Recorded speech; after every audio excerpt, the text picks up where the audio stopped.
बिस्मिल्लाहिर्रहमानिर्रहीम। नाज़रीन, मैं रफ़ीक मुग़ल और आप देख रहे हैं गुजरांवाला न्यूज़ नेटवर्क। आज जमात इस्लामी मुल्क भर में सरापा एहतजाज और एहतजाज इस वजह से किया जा रहा है, अमेरिका और इसराइल ने ईरान के ऊपर जंग के नाम पर जो दहशत गर्दी कर रहा है, वहाँ पर नन्ही नन्ही मासूम बच्चियों को जिस तरह से शहीद किया गया, इसकी मिसाल शायद दुनिया में कहीं पर नहीं मिलती। तो आज जमात इस्लामी भरपूर अंदाज से अपने ईरानी भाइयों के साथ इजहार यकजहती कर रही है और ईरान के सुप्रीम लीडर अयतुल्ला खामनेई की जो शहादत हुई है, इसके अलावा ये भी कहा जा रहा है कि ईरान और ईरान के ख़िलाफ़ जो जहारियत की जा रही है, ये दो नहीं बल्कि 3 दहशतगर्द मुल्क हैं इसमें शामिल, जिसमें भारत है, इसराइल है और अमेरिका है। तो रैली में हम देख रहे हैं छोटे छोटे मासूम बच्चों ने अयतुल्ला खामनेई की तस्वीरें जो हैं वो उठाई हुई हैं, मुजाहिरीन ने जमात इस्लामी के परचम उठाए हैं, इसके अलावा अयतुल्ला खामनेई की तस्वीर जो हैं वो भी अवेज़ा की गई हैं। अब मेरे साथ इस वक्त फुरकान अजीज़ भट्ट मौजूद हैं, मज़ीद हम उनसे भी जानते हैं।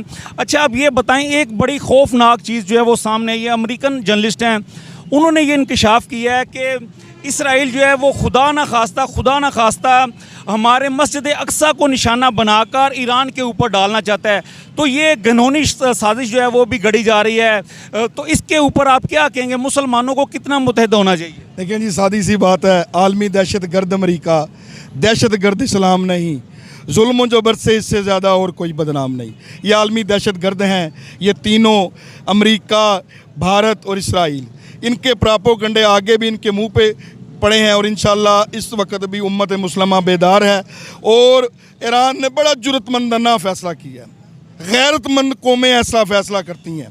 खामनेई साहब की शहादत के बाद ईरान ने बड़ी दलेरी के साथ, जुर्रतमंदी के साथ, जो उनके जिनके छोटे छोटे बच्चे चीथड़े उड़ा दिए गए, इन दहशत गर्दों ने मिसाइल गिराए, पर फिर भी उन्होंने सब्र का दामन हाथ से नहीं छोड़ा। उन्होंने सादी सी बात किया, जिस अड्डे से ईरान पे हमला होगा वो अड्डा जो है वो इंशाअल्लाह ताला कायम नहीं रहेगा। ये सादी सी बात है, ठीक है जी।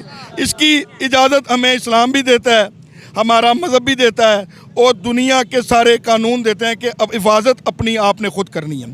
और दूसरी बात जो आपने कहा है कि मस्जिद अक्सा, ये पुराने इनके ढंगोसले हैं कि ये खुद कुछ बम खुद गिराते हैं और डालते मुसलमानों पे थे। आज पूरी दुनिया ने देख लिया है कि कत्लो गारदगरी जो है ये इन्हें शुरू की है और ये अमेरिका, इसराइल, भारत तीनों दहशत गर्द हैं। और इस मौका पर मैं शहबाज शरीफ साहब को अकल की मत देना चाहता हूँ कि आप इन कातलों को नोबल इनाम देने जा रहे हैं। यार, कुछ खुदा का खौफ करें, मरना नहीं है। किस बयान वापस? हाँ, ये फौरी बयान वापस लें।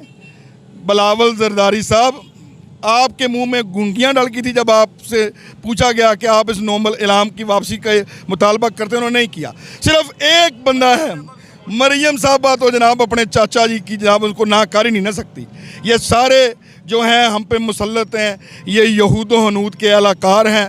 हम इनसे साफ को और साफ असूली बात करते हैं।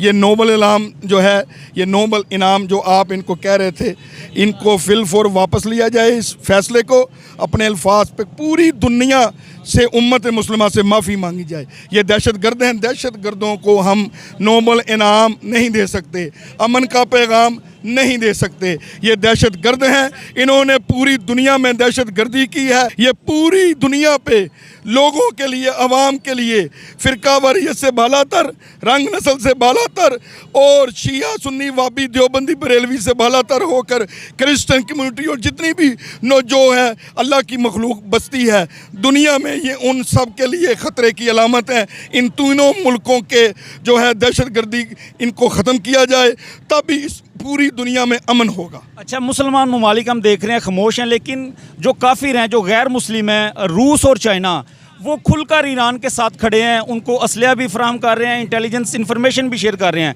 लेकिन मुसलमान ममालिक जो हैं, उनका रोल जो है वो बड़ा अफसोसनाक है। उस पर क्या कहेंगे? बाजी, मैं तो उनकी अकल पे मातम ही कर सकता हूँ कि वो किसी गलती में ना रहें। अगर कोई बरेलवी है तो वो किसी गलती में ना रहे, अगर कोई सुन्नी है वो किसी गलती में ना रहे, अगर कोई अहले हदीस है वो किसी गलती में ना रहे, अगर कोई देवबंदी है वो किसी गलती में ना करे। अमेरिका का शिया सुन्नी वाबी देवबंदी बरेलवी से कोई सरोकार नहीं। जिसने कलमा पढ़ा है उसको इन्होंने उस पर दहशत गर्दी करनी है, उसको दबाना ही दबाना है। पर मैं इस मौके पर एक बात कहूँगा, गौर से सुनने वाली है कि मत घबराओ देख के इतने लाशें और जनाजे। इसी तरह तो खुलते हैं आज़ादी के दरवारे। भारत ने कश्मीरियों को दबाने की कोशिश की, भारत ने जमात इस्लामी कश्मीर के बच्चे बच्चे को जेल में डाला, बांग्लादेश की हुकूमत ने हमारे 86 70 साल बुज़ुर्गों को सजाए मौत दी। उसके बाद जितना भी जुल्म हो रहा है पूरी दुनिया में, फिर भी अल्हम्दुलिल्लाह मुसलमान डटे हैं, क्योंकि शहादत मकसूद मतलूब मोमन, ना माले गनीमत ना किश्वर कुशाई। इंशाअल्लाह ताला इस्लाम गालब आएगा, मुस्लिम कुव्वतें जो हैं वो इंशाअल्लाह तहस नहस हो जाएंगी इंशाअल्लाह। जी बिल्कुल, आपने मुजाहिरीन की बात सुनी कि अमेरिका की जो है वो भरपूर अंदाज से मजम्मत की जा रही। ईरान में जो जुल्म और बर्बरियत की तारीख लिख रहा है अमेरिका और इसराइल, इसके खिलाफ पूरी उम्मत मुस्लिमा को जो है मुत्तहिद होने की ज़रूरत है। खुदा हाफिज़।